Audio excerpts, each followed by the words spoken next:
I just got back to my parents' farm to deal with a serious plumbing leak in my older brother's kitchen. But on a farm, you don't choose the emergency chooses you. Right as I was finishing up, my dad pulled up from the vineyard with an urgent news. The tractor sprayer setup was down, and he was heading to the workshop. It was time to switch gears.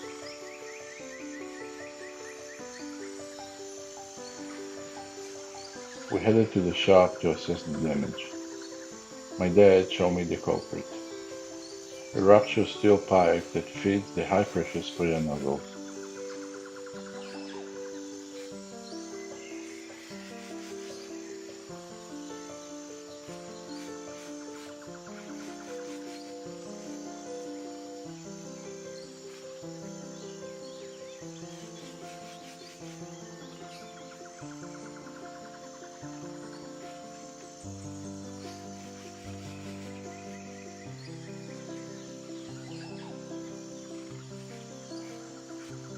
To get a better, more comfortable walking angle, I used the rear three-point hitch to lift the heavy sprayer unit.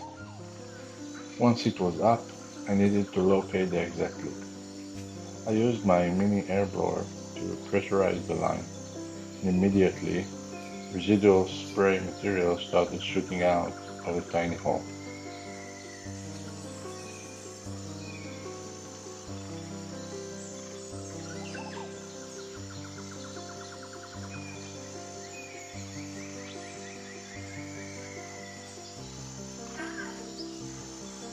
I grabbed my welding gear and started setting up the machine.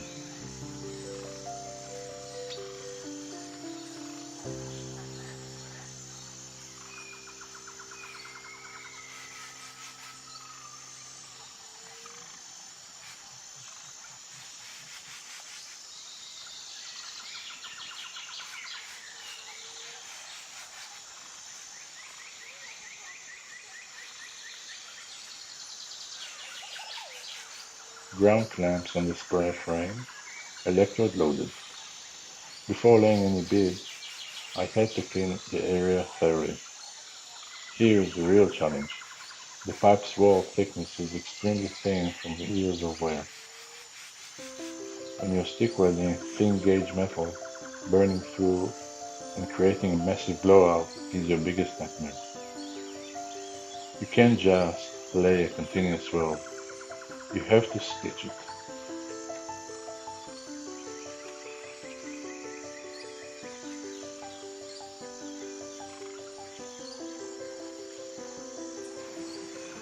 I started with a few strategic tack welds to secure the tore thin edges. After the first pass, I used a chipping hammer and a wire brush to remove the slug. Now I'll be honest, at this stage the weld looks pretty ugly, but aesthetics doesn't matter right now.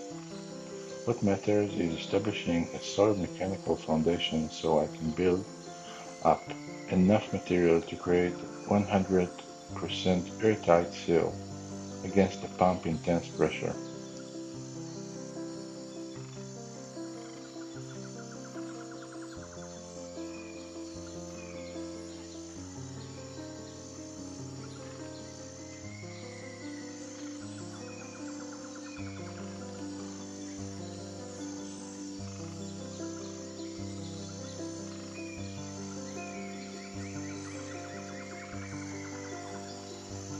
I tried cleaning and shaping the weld with a hand file, but it was taking way too long, and on a farm emergency, time is money.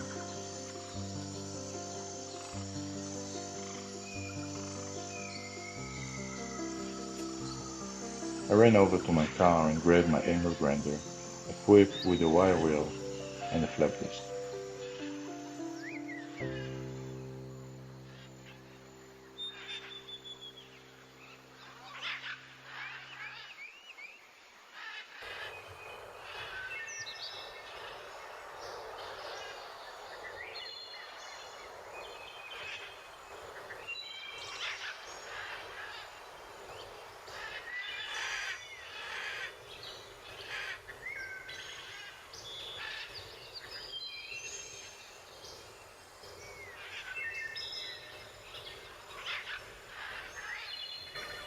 Back at the workbench, I ground down to rough spots. The goal here is to clean structural buildup that can withstand a high PSI system.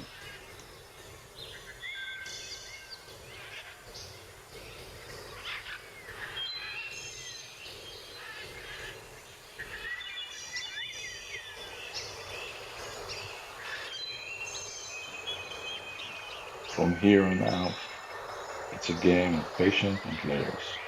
Welding, chipping slab, grinding it flat, and repeating. It's incredibly tedious on a thin steel because 1 second of overheating will ruin the whole pipe.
Finally, I was down to the last pinhole.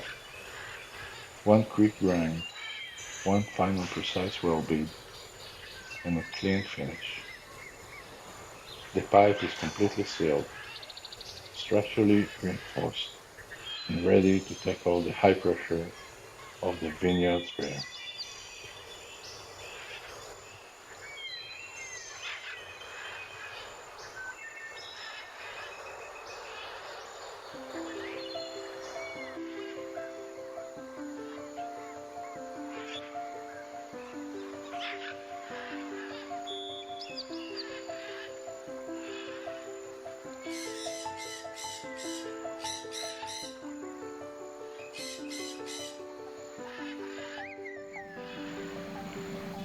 With the weld finished, it was time for the ultimate test.